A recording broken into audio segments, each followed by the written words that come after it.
Marcus Washington counted the crumpled bills for the third time, his fingers trembling not from cold but from anticipation. The fluorescent lights of Sunrise Coffee Company cast a harsh glow over the worn dollar bills, the fruit of 3 months of relentless work. Each bill carried the scent of coffee and sweat, of 5 a.m. to 2 p.m. weekend shifts that left his feet aching and his uniform stained. $230, Marcus whispered, his voice thick with pride.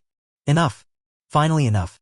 The silver bracelet he'd been eyeing through the window of Heritage Jewelers for months was no longer a distant dream. Zara, his 8-year-old sister, would have the perfect birthday gift. Not some cheap toy from the dollar store, but something truly special. Marcus remembered the promise he'd made to Zara the night before as she drifted off to sleep. "I'm gonna buy you the most beautiful bracelet in the world," he'd said, stroking her curly hair. Zara's eyes had lit up like tiny diamonds. "Really? Like a princess would wear?" "Exactly like a princess." Now, sitting in the cramped break room of the coffee shop, Marcus felt the weight of responsibility pressing down on his 17-year-old shoulders. This wasn't just a gift. It was a symbol of love, proof that a big brother could take care of his little sister with his own 2 hands. The Washington family wasn't wealthy. After his father, history teacher David Washington, died of a heart attack 2 years ago, his mother Sarah had to carry everything alone. From a regular detective, she climbed to chief detective of Millbrook PD through sheer dedication. But despite her professional success, the nights she stayed awake worrying about her children's future couldn't be hidden. Marcus understood. He saw how his mother looked at the electric bills, how she calculated every penny at the grocery store. That's why he decided to earn the money for Zara's gift himself instead of asking Mom. This wasn't just a present from a big brother, it was proof that he could be independent, that he could share the family burden. The American dream, his father used to say, isn't about getting rich. It's about knowing that if you work hard, you can create something beautiful for the people you love. Marcus carefully folded the bills and placed them in the old wallet his father had given him. The brown leather had faded, but it still carried the scent of his dad's cologne. Every time he held it, Marcus felt like his father was still there, encouraging him. He checked his watch, 2:15 p.m. Heritage Jewelers was open until 6. Plenty of time for the perfect plan. Buy the bracelet, go home, wrap it, and present it to Zara at exactly 8 p.m., the time she was born 8 years ago. As Marcus stepped out of the coffee shop, the warm June afternoon sun hit his face. Millbrook looked peaceful. Pastel-painted houses, lush green trees, the sound of children laughing in nearby parks. This was the America his parents had dreamed of when they moved here from Detroit, a place where hard work paid off, where a black family could build something beautiful. But as Marcus walked the 6 blocks toward downtown, he couldn't shake the familiar knot in his stomach. The same feeling he got every time he entered spaces where he was the only black face. His mother had taught him to walk tall, speak clearly, and never give anyone a reason to doubt his intentions. "You have to be twice as good to get half as much," she'd said, echoing words passed down through generations. The closer he got to Heritage Jewelers, the more his confidence wavered. What if they didn't believe the money was his? What if they thought he was too young, too poor, too wrong for their store? Marcus pushed the thoughts away. He had every right to be there. He was a paying customer with honest money earned through honest work. The jewelry store sat on the corner of Main and Elm, its elegant gold lettering gleaming in the afternoon sun. Through the pristine windows, Marcus could see the bracelet that had captured his imagination. Delicate silver links with a small heart charm, displayed on black velvet like a treasure. It was perfect for Zara. Feminine but not too grown up, beautiful but not flashy. Marcus took a deep breath, straightened his shoulders, and pushed open the heavy glass door. A small bell chimed his arrival, and immediately he felt the weight of eyes upon him. The store was immaculate, polished marble floors, crystal chandeliers, and glass cases filled with sparkling jewelry that probably cost more than his family's monthly rent. Behind the main counter stood a woman in her 50s, her silver hair pulled back in a perfect bun, her navy blazer crisp and professional. Mrs. Eleanor Hartwell, according to the nameplate on the counter. She looked up from the inventory sheet she was reviewing, and Marcus watched her expression shift almost imperceptibly. A slight tightening around her eyes, a barely noticeable straightening of her posture. "Can I help you?" she asked, her voice polite but cool. The kind of tone that suggested she was already calculating how quickly she could get him out of her store. Marcus felt his father's wallet in his pocket, the weight of his hard-earned money, and found his voice. "Yes, ma'am. I'd like to look at that silver bracelet in the window, please. The one with the heart charm." Mrs. Hartwell's perfectly manicured fingers paused over her inventory sheet. She glanced toward the window display, then back at Marcus, her pale blue eyes conducting what felt like an assessment. The silence stretched between them, filled only by the soft classical music playing overhead and the tick of an antique grandfather clock in the corner. "That particular piece," she said slowly, "is quite expensive. It's sterling silver, handcrafted, with a genuine diamond chip in the heart. Are you shopping for someone special?" The question hung in the air, loaded with implications Marcus had learned to recognize. The slight emphasis on expensive, the pause before shopping, the way her eyes flickered to his coffee-stained work shirt. All of it familiar territory in a life spent navigating spaces where his presence was questioned before his purpose was understood. "Yes, ma'am, for my little sister. It's her 8th birthday today." Marcus kept his voice steady, respectful, the way his mother had taught him. "Kill them with kindness," she always said. "Don't give them ammunition." Mrs. Hartwell nodded slowly but made no move toward the window display. Instead, she gestured toward a different case. "We have some lovely costume jewelry over here that might be more suitable. Very pretty pieces, much more appropriate for a child." Marcus followed her gaze to a collection of colorful plastic bracelets and cheap metal bangles that looked like they belonged in a toy store.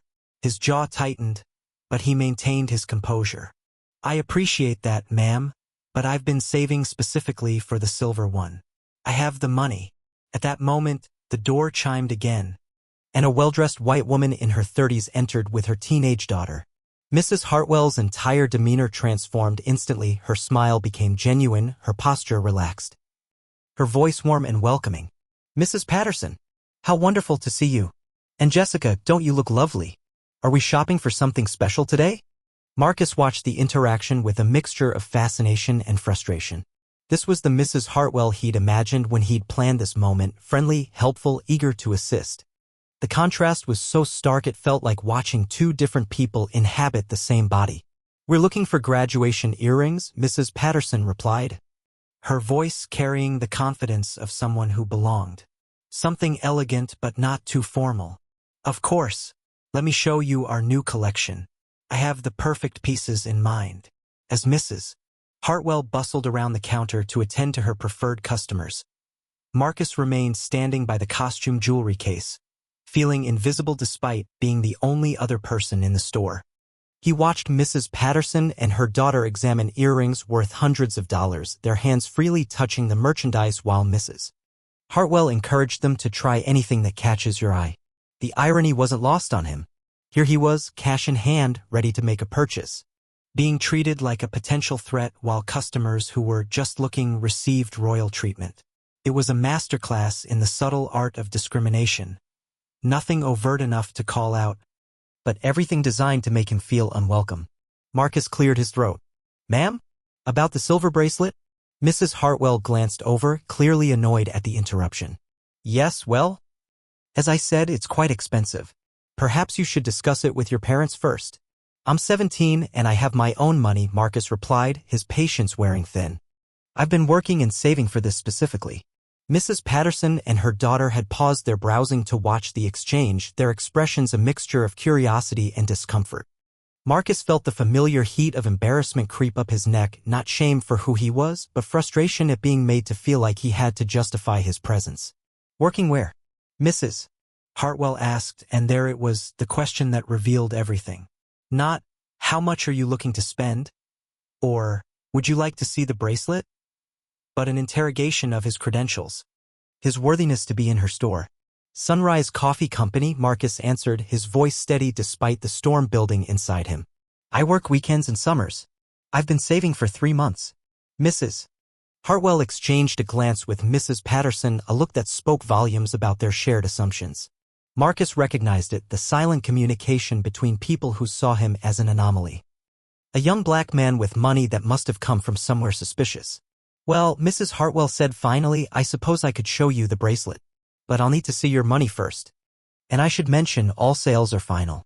No returns, no exchanges.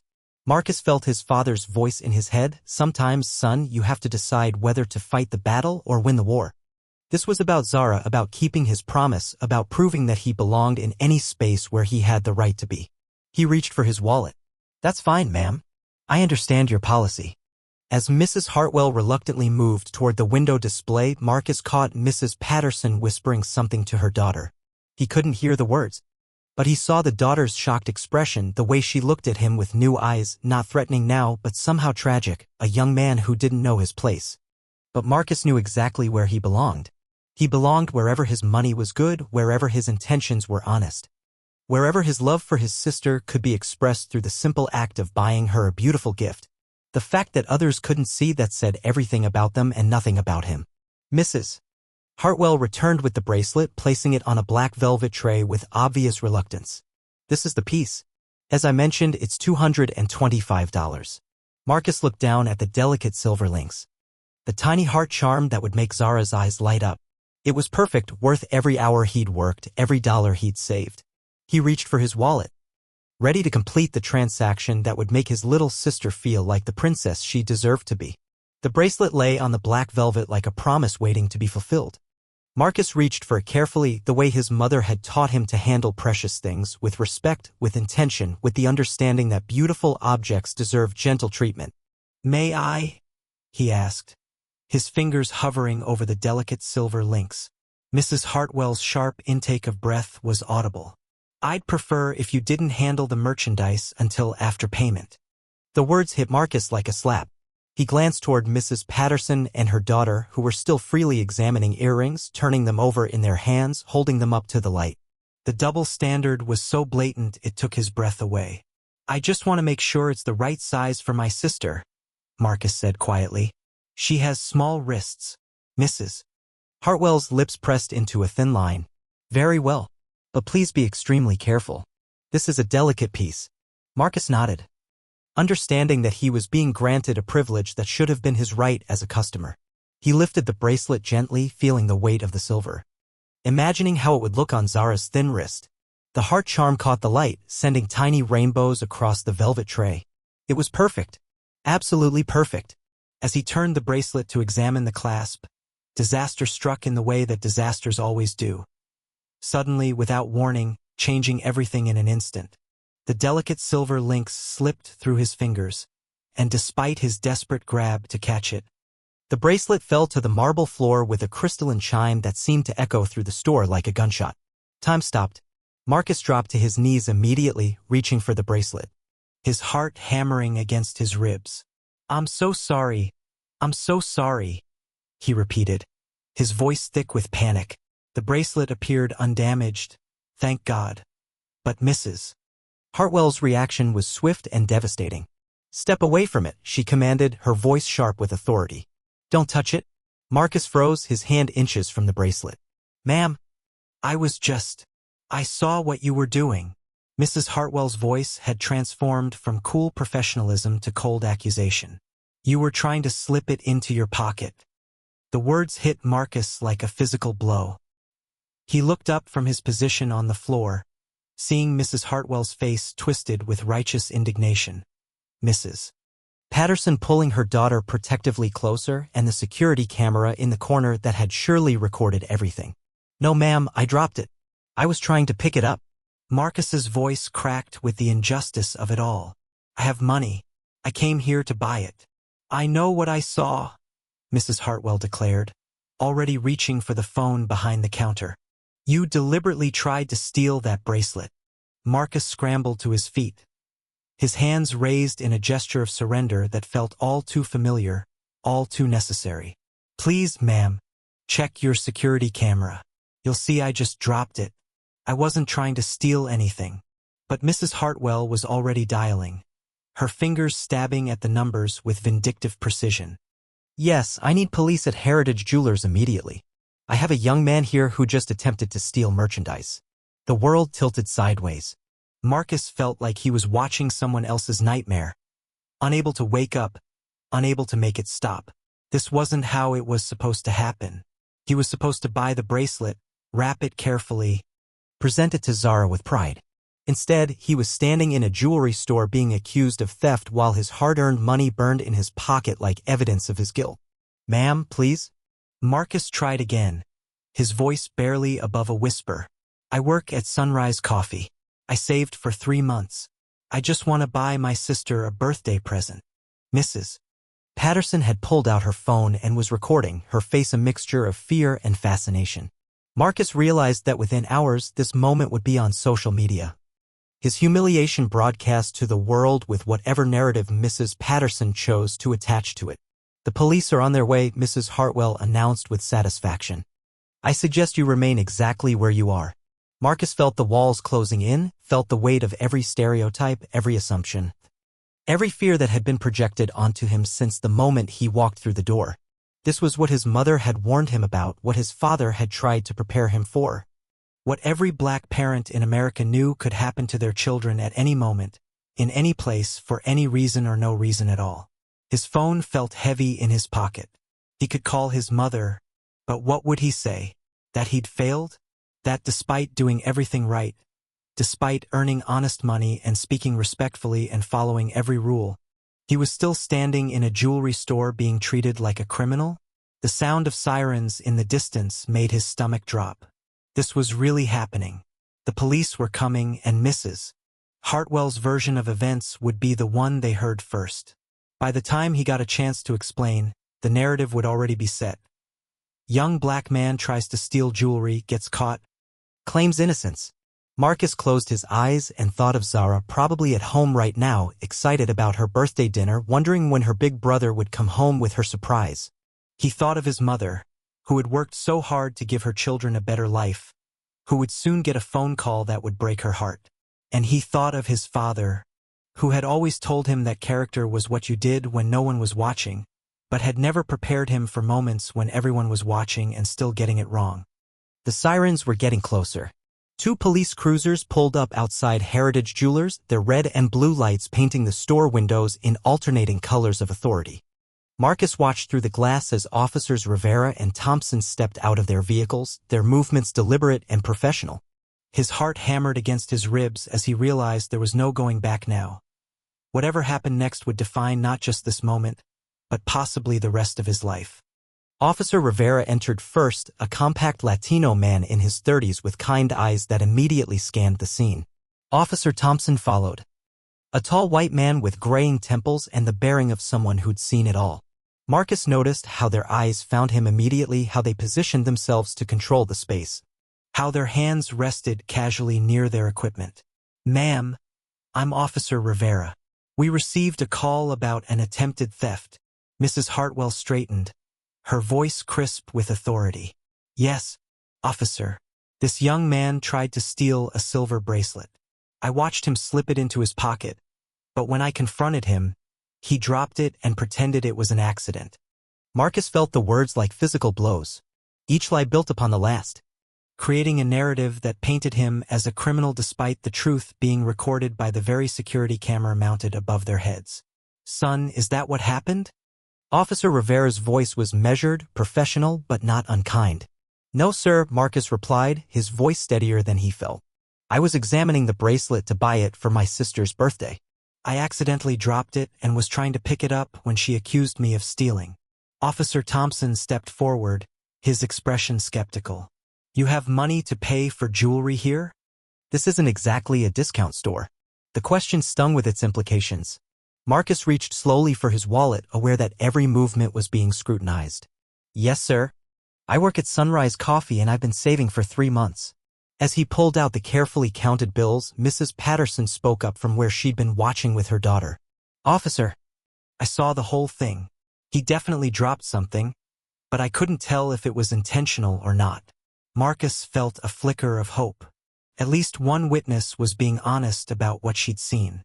"Ma'am," Officer Rivera addressed Mrs. Hartwell, "do you have security cameras that would have recorded the incident?" "Well, yes, but I'd like to see that footage before we proceed." Mrs. Hartwell's confidence wavered slightly. "I don't think that's necessary. I know what I saw." Officer Thompson was examining Marcus's money, counting the bills with obvious surprise. "This is real money earned legally?" Yes, sir. I can give you my manager's number at the coffee shop if you need to verify. Marcus watched the two officers exchange a glance, some silent communication passing between them. He could feel the momentum shifting, but he also knew how quickly things could change. One wrong word, one sudden movement. One officer having a bad day, and this situation could spiral beyond anyone's control. That's when Marcus made the decision that would change everything. His phone felt like it weighed 1,000 pounds as he pulled it from his pocket. Officers, may I call my mother? She works in law enforcement too. Officer Rivera nodded. Go ahead, son. Marcus's fingers trembled as he dialed the number he knew by heart. The phone rang once, twice, and then her familiar voice filled his ear. Marcus? Honey, what's wrong? The concern in his mother's voice nearly broke him. Mom, I'm at Heritage Jewelers downtown. There's been a misunderstanding. The police are here and I need you to come. What kind of misunderstanding? Her voice had shifted from maternal concern to professional alertness. I was trying to buy Zara's bracelet and they're saying I tried to steal it. Mom, I didn't do anything wrong. The silence on the other end of the line stretched for what felt like eternity. When his mother spoke again, her voice carried the weight of every fear she'd ever had for her children. I'm on my way. Don't say anything else until I get there. Do you understand me? Yes, ma'am. Put one of the officers on the phone. Marcus looked up at Officer Rivera. My mother would like to speak with you. Officer Rivera took the phone, his expression curious. This is Officer Rivera. Yes, ma'am.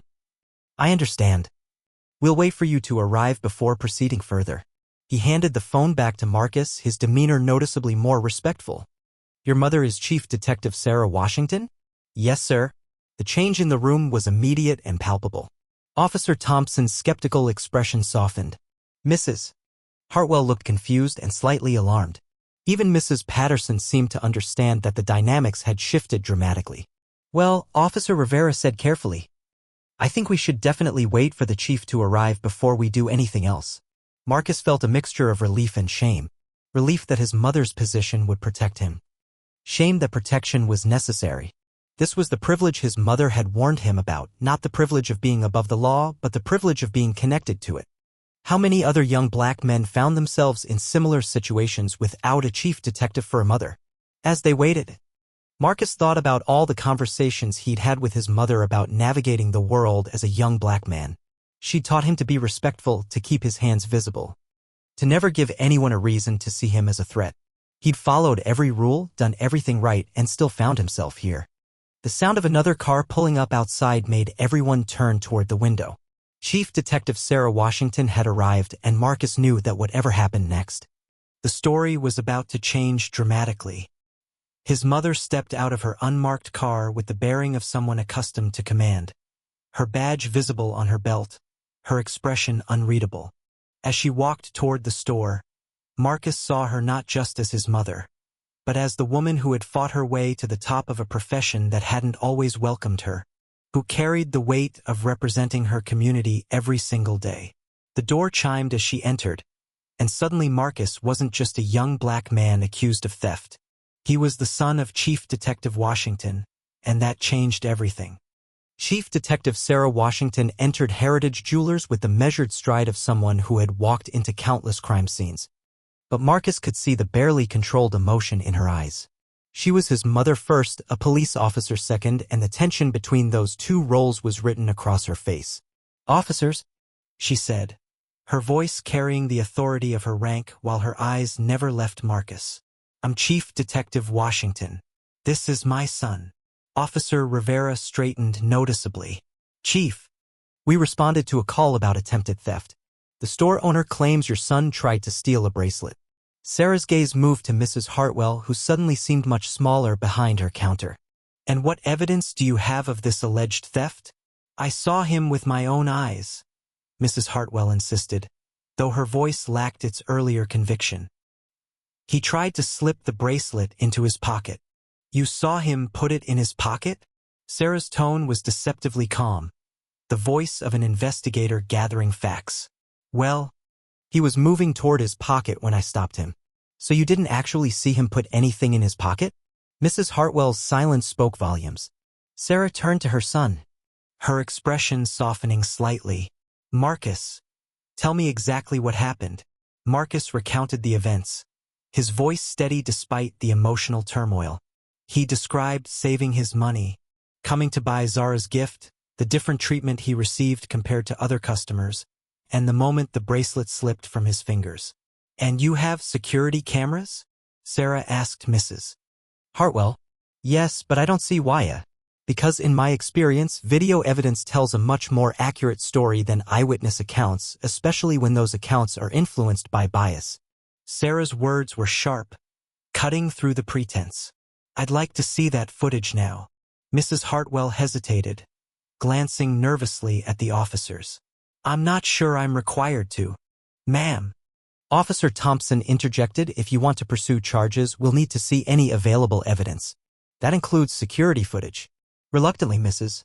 Hartwell led them to a small office behind the counter where a computer monitor displayed multiple camera angles of the store. Sarah positioned herself directly in front of the screen, her trained eyes taking in every detail. Show me the time when my son entered the store, she commanded. The footage began, and Marcus watched his own story unfold from an objective perspective. There he was, entering the store with obvious nervousness, approaching the counter respectfully, asking about the bracelet. The camera captured Mrs. Hartwell's body language, the way she stiffened when he entered, the dismissive gesture toward the costume jewelry, the stark contrast in her demeanor when Mrs. Patterson arrived. Interesting, Sarah murmured, her detective instincts engaged. Continue. The video showed Marcus being reluctantly shown the bracelet, his careful handling of it, and then the moment that changed everything. In crystal clear detail, they watched the bracelet slip from his fingers, saw his immediate attempt to catch it, witnessed his respectful effort to retrieve it from the floor. Stop there, Sarah said. Rewind and play that again. They watched the sequence 3 more times. Each viewing made the truth more undeniable. Marcus had accidentally dropped the bracelet and was trying to pick it up when Mrs. Hartwell accused him of theft. The silence in the small office was deafening. Mrs. Patterson, who had followed them to watch, spoke first. Oh my God, she whispered. He really was just trying to pick it up. Sarah turned to face Mrs. Hartwell, her expression a mixture of professional disappointment and maternal fury. Mrs. Hartwell, this video clearly shows that my son did nothing wrong. He dropped the bracelet accidentally and was attempting to retrieve it when you accused him of theft. Mrs. Hartwell's face had gone pale, but her jaw remained set in stubborn defiance. I thought I saw something else. You thought you saw a young black man stealing because that's what you expected to see, Sarah said, her voice cutting through the woman's excuses.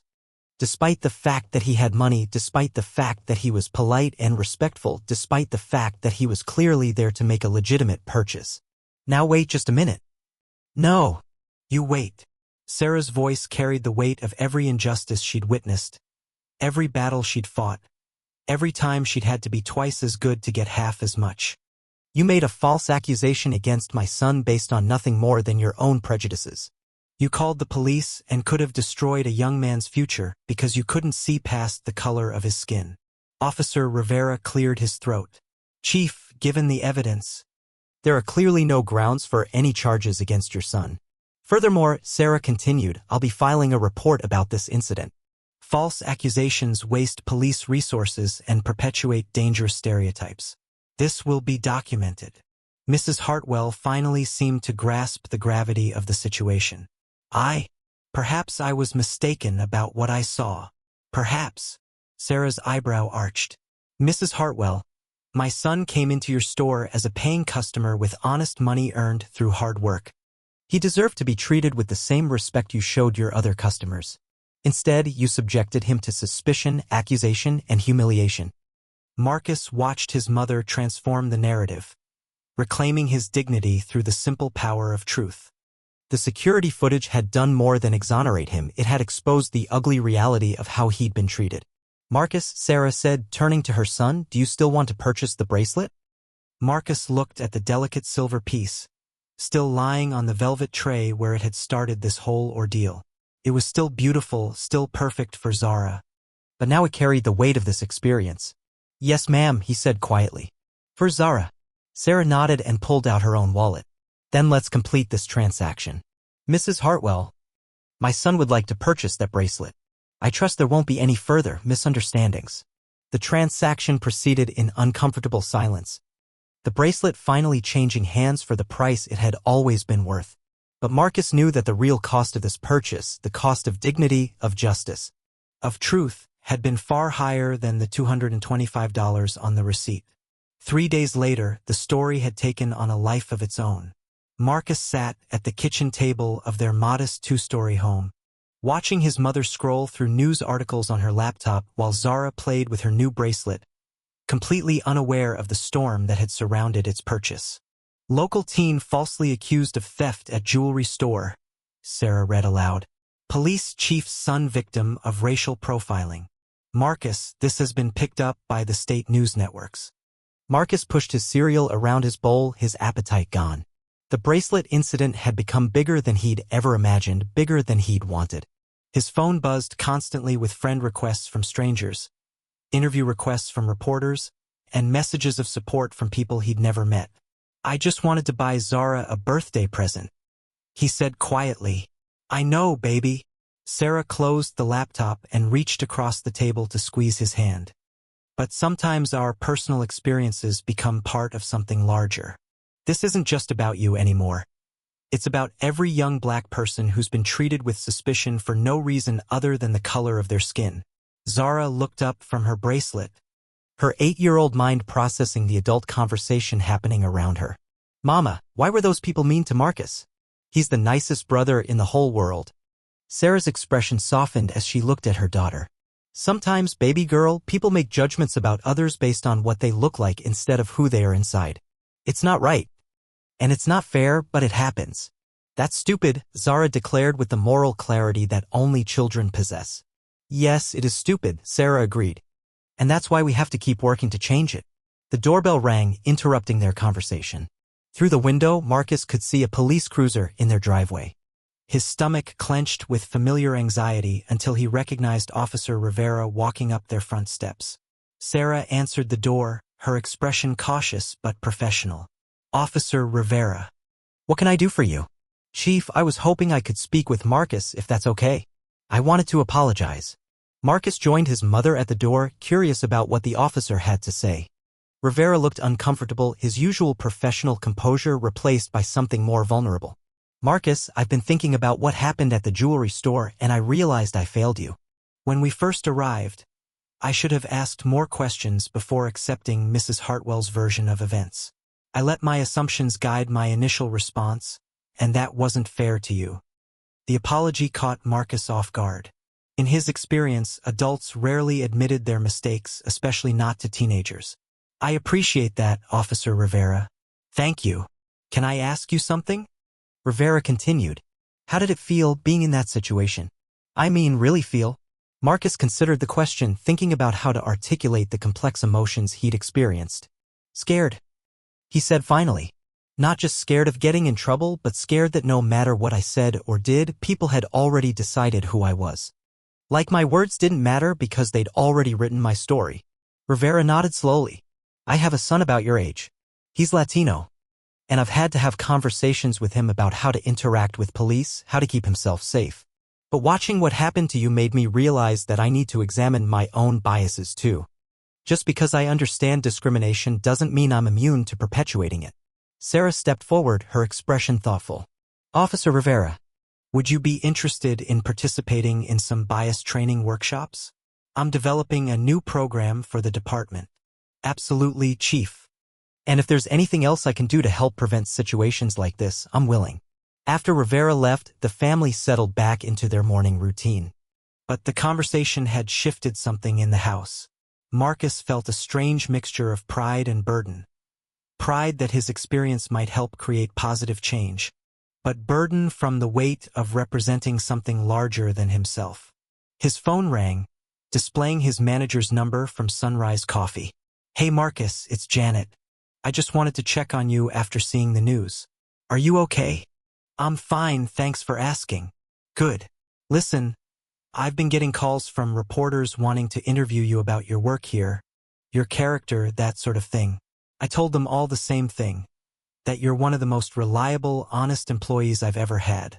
But I wanted to check with you before I said anything else. Marcus felt a warmth spread through his chest. Janet's support meant more than she probably realized. Thank you, Janet. That means a lot. Also, the owner wanted me to tell you that we're proud of how you handled yourself. You represented yourself and our business with dignity. Take the rest of the week off if you need it, paid. Come back when you're ready. After hanging up, Marcus found himself thinking about the ripple effects of that moment in the jewelry store. Mrs. Hartwell had been placed on indefinite leave pending an investigation.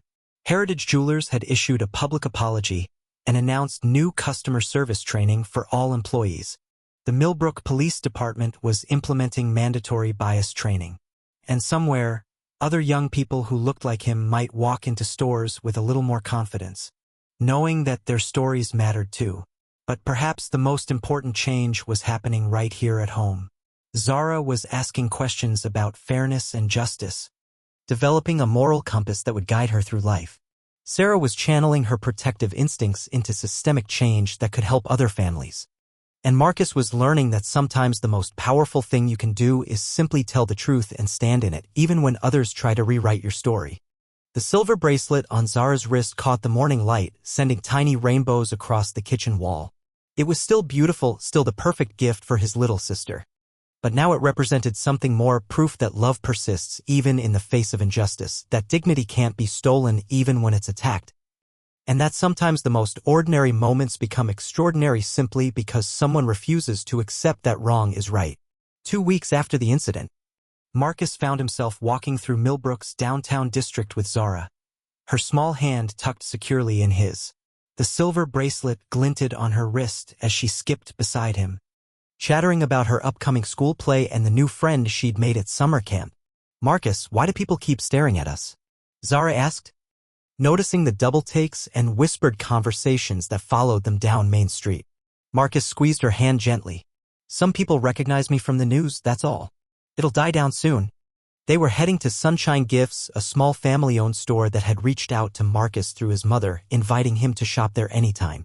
The owner, Mrs. Chin, had seen the news coverage and wanted to ensure that Marcus knew there were businesses in Millbrook that welcomed everyone. As they walked past Heritage Jewelers, Marcus noticed the for sale sign in the window. Mrs. Hartwell had decided to sell the business and leave town rather than face the ongoing scrutiny. Marcus felt a complex mixture of emotions. Not satisfaction exactly, but a sense that actions had consequences, that truth mattered. Is that where the mean lady was? Zara asked, following his gaze. Yeah, that's the place. I'm glad we didn't give her our money, Zara declared with 8-year-old certainty. She didn't deserve it. Inside Sunshine Gifts, Mrs. Chun greeted them warmly, her genuine smile a stark contrast to the reception Marcus had received at Heritage Jewelers. Marcus, and this must be the famous Zara. I've heard so much about you, sweetheart. Zara beamed, holding up her wrist to display the bracelet. Marcus bought this for my birthday. He saved up all his money from work. It's beautiful, Mrs. Chun said, examining the delicate silver links. And I bet it means even more because your brother worked so hard for it. As Zara explored the store, marveling at the colorful displays and friendly atmosphere, Marcus found himself in conversation with Mrs. Chun about the incident and its aftermath. You know, she said thoughtfully, what happened to you has started important conversations in our business community. We're forming a merchant association focused on inclusive customer service. Would you be willing to speak to us sometime? Share your perspective. Marcus considered the request. Part of him wanted to move on, to let the incident fade into memory. But he thought about other young people who might face similar situations, other families who might not have the protection his mother's position had provided. I'd be willing to do that, he said finally. On the walk home, Zara surprised him with her perceptiveness. Marcus, are you sad about what happened at the jewelry store? Sometimes, he admitted. Not because of the bracelet, but because it showed me that some people will always see me differently, no matter what I do. Zara stopped walking and looked up at him with serious eyes. But that's their problem, not yours. Daddy always said that other people's opinions don't change who you are inside. The wisdom of her words, delivered with such innocent clarity, hit Marcus harder than any adult consolation had. She was right. Mrs. Hartwell's prejudices said everything about her and nothing about him. That evening, the family gathered for dinner, a ritual that had become even more important since the incident. Sarah had made Marcus's favorite meal, her mother's recipe for fried chicken and mac and cheese, and the kitchen filled with the comfortable sounds of family life. "I got a call from the NAACP today," Sarah mentioned as she passed the green beans. "They want to give Marcus their Youth Courage Award at their annual banquet." Marcus nearly choked on his chicken. "For what?" "I didn't do anything courageous." "You handled yourself with dignity in an impossible situation," Sarah replied. "You didn't let anger or fear control your actions. You stood up for yourself respectfully but firmly. That takes courage." "Plus," Zara added, "you still bought me the most beautiful bracelet in the world even after those people were mean to you." Marcus looked at his little sister, her face glowing with pride and love, and realized she was right about more than just the bracelet. The real value wasn't in the silver or the craftsmanship. It was in what it represented. Love that persisted despite obstacles. Promises kept even when keeping them became difficult. The determination to create something beautiful for someone you care about regardless of the challenges you face. "You know what?" Marcus said, reaching over to adjust the bracelet on Zara's wrist. "I think this might be the most expensive piece of jewelry in the world." "Really?" Zara's eyes widened with excitement. "Really? Because it cost 3 months of hard work. A little bit of my innocence, and taught me that the most valuable things aren't always the ones with the highest price tags." Sarah smiled, recognizing the wisdom in her son's words. "Your father would be so proud of both of you. Marcus, for how you handled this situation, and Zara for asking the right questions and seeing people's hearts instead of their differences." As they finished dinner, Marcus felt a sense of closure settling over him. The incident at Heritage Jewelers would always be part of his story, but it wouldn't define him. He was still the same young man who worked hard, loved his family, and believed in doing the right thing. Mrs. Hartwell's prejudices couldn't change that, just as Zara had said. Later that night, as he helped Zara get ready for bed, she asked him one more question. "Marcus, if you could go back and change what happened at the jewelry store, would you?" Marcus thought about it seriously. "You know what, Zara? I don't think I would. Because if it hadn't happened, we wouldn't have learned how strong our family is. We wouldn't have met Officer Rivera, who's become a friend. And maybe other kids wouldn't have the protection they'll have now because of the changes that are happening." Zara nodded solemnly, then brightened. "And I still got the most beautiful bracelet in the world from the best big brother ever." As Marcus tucked her in, watching the silver bracelet catch the light from her bedside lamp, he realized that sometimes the most precious gifts come wrapped in the most difficult experiences. The bracelet would always remind them not just of Zara's 8th birthday, but of the day their family learned that love, truth, and dignity were worth more than silver, and that sometimes standing up for what's right creates ripples that extend far beyond what you can see. 6 months later, Marcus stood before a room full of business owners, police officers, and community leaders at the Millbrook Community Center. The Inclusive Commerce Initiative had grown from Mrs. Chen's Small Merchant Association into a citywide program, and Marcus had become its youngest spokesperson. "When I walked into Heritage Jewelers last June," he began, his voice steady and confident, "I thought I was just buying my sister a birthday present. I had no idea I was about to become part of a conversation that our community desperately needed to have." In the audience, he spotted familiar faces, Mrs. Chen nodding encouragingly, Officer Rivera taking notes, his mother sitting in the back row with quiet pride. Even some of his classmates had come to hear him speak, including Jessica Patterson, whose mother had witnessed the original incident. "The truth is, what happened to me wasn't unique. It was just visible. How many other young people have walked into businesses in our community and felt unwelcome? How many have been followed, questioned, or treated with suspicion simply because of how they look?" Marcus had spent months preparing for moments like this, working with his mother and community leaders to develop his message. He'd learned to channel his experience into something constructive, something that could create real change. "But I'm not here to point fingers or assign blame. I'm here because I believe our community is better than that one moment. I've seen the proof." He gestured toward Officer Rivera. "Officer Rivera didn't just apologize to me, he helped design the new bias training program that every officer in our department now receives. He's become a mentor and a friend, showing me that growth and change are possible when people are willing to examine their own assumptions. The applause was warm and genuine.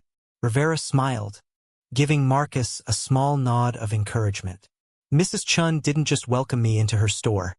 She helped create this initiative that's changing how businesses think about customer service. She's shown me that one person's commitment to inclusion can inspire an entire community. Marcus paused, looking out at the diverse crowd.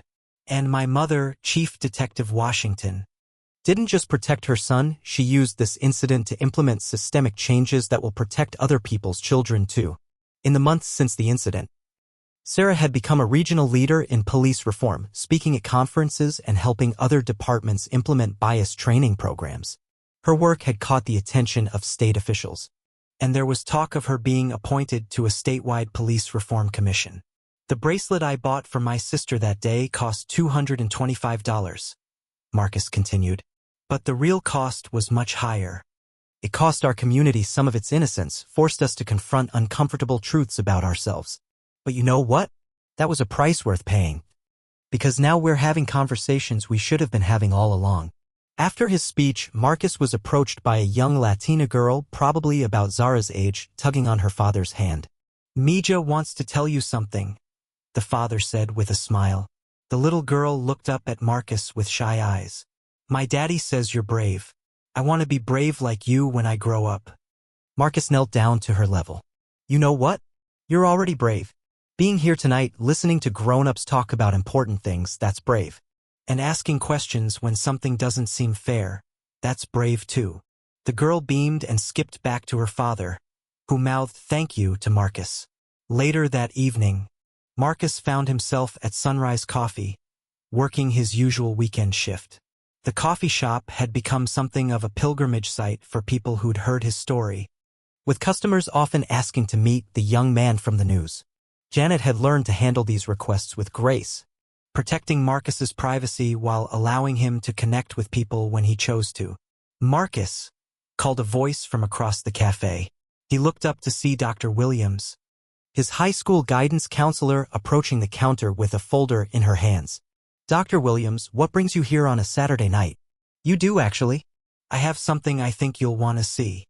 She opened the folder and pulled out several official-looking documents. College applications. Full scholarships. 3 different universities want to offer you early admission based on your academic record and your community leadership. Marcus stared at the papers, hardly believing what he was seeing. Community leadership? Your work with the Inclusive Commerce Initiative, your speaking engagements, your mentorship of younger students, Marcus, you've become a voice for positive change. These universities recognize that. One of the applications was from his dream school, a prestigious university with an excellent pre-law program. Marcus had always planned to apply there, but never imagined he could afford it. There's something else, Dr. Williams continued. The university wants you to consider their new social justice leadership program. It's designed for students who want to use their education to create systemic change. As Marcus walked home that night, the scholarship applications tucked carefully in his backpack. He thought about the strange journey that had led him here. A simple act of love, buying his sister a birthday present, had somehow transformed into a platform for change, an opportunity to turn his pain into purpose. At home, he found Zara in the living room doing homework at the coffee table while wearing her beloved bracelet. She looked up when he entered, her face lighting up with the same joy she'd shown on her birthday 6 months ago. How was your speech, Marcus? Good. Really good. And guess what? I might get to go to college for free. Zara jumped up and hugged him tightly. That's amazing. Will you still be my big brother when you're in college? Marcus laughed, squeezing her back. Always, Zara. No matter where I go or what I do, I'll always be your big brother. As he helped her with her math homework, Marcus realized that the most important change hadn't happened in the community or the police department or the business district. It had happened right here in the way his family had grown stronger, in the way Zara asked fearless questions about fairness and justice, in the way they'd learned to transform difficult experiences into opportunities for growth. The silver bracelet on Zara's wrist caught the lamplight, still beautiful, still precious, but now carrying the weight of everything they'd learned together. It had become more than jewelry, it was a symbol of resilience, of love that persists through adversity, of the power of standing up for what's right even when it's difficult. And tomorrow, Marcus would continue building on that foundation, one conversation, one speech, one changed mind at a time. 1 year later, Marcus stood at the podium of Millbrook High School's auditorium, looking out at his graduating class. As valedictorian, he had the honor of delivering the commencement address, and he knew exactly what he wanted to say. Fellow graduates, families, and faculty. He began, his voice carrying the confidence he developed through months of public speaking. A year ago, I thought I knew what my future looked like. I was going to graduate, maybe go to community college, work my way through school, and hopefully make something of myself. I had no idea that buying my sister a birthday present would change not just my life, but our entire community. In the audience, Zara sat between Sarah and Officer Rivera, who had become like family over the past year. She wore her silver bracelet, as she did every day, and beamed with pride at her big brother. I want to talk to you today about the power of ordinary moments to create extraordinary change, because that's what happened to me. And that's what can happen to any of us when we choose to stand up for what's right. Marcus had been accepted to 3 universities with full scholarships, ultimately choosing the social justice leadership program that Dr. Williams had shown him. But more importantly, he discovered his calling, using his voice to create positive change, to build bridges between communities to ensure that other young people wouldn't face the same challenges he had. The incident at Heritage Jewelers taught me that injustice often wears a polite face, that discrimination can hide behind professional smiles and proper procedures. But it also taught me that truth has power, that dignity cannot be stolen, and that one person's courage to speak up can inspire an entire community to do better. He looked directly at Officer Rivera, who had become not just an ally but a mentor. I learned that good people sometimes make mistakes, but great people learn from those mistakes and work to ensure they don't happen again. The Inclusive Commerce Initiative had expanded beyond Millbrook, with other communities adopting similar programs. Marcus had been invited to speak at conferences across the state, sharing his story and helping to develop training programs for businesses and law enforcement agencies. I learned that my mother, who I already knew was a hero, is actually a superhero, someone who can balance being the fiercest protector of her children while also being a leader who fights for everyone's children. Sarah wiped away a tear, remembering the scared 17-year-old who had called her from the jewelry store. That boy had grown into a young man who understood that personal pain could be transformed into collective progress. And I learned that sometimes the most precious gifts come wrapped in the most difficult experiences. My sister's bracelet will always remind us that love persists through adversity, that family stands together through challenges, and that standing up for what's right creates ripples that extend far beyond what we can see. As Marcus concluded his speech, he thought about the journey ahead. College, law school, a career dedicated to civil rights and social justice. But first, he had a summer job lined up, working with the police department's new community outreach program, helping to build trust between law enforcement and young people.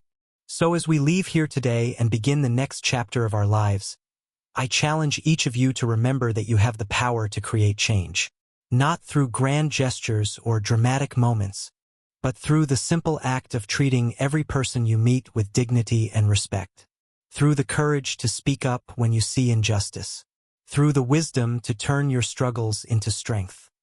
The applause was thunderous as Marcus stepped down from the podium, diploma in hand, future bright with possibility. Zara rushed to hug him, her bracelet catching the auditorium lights one more time.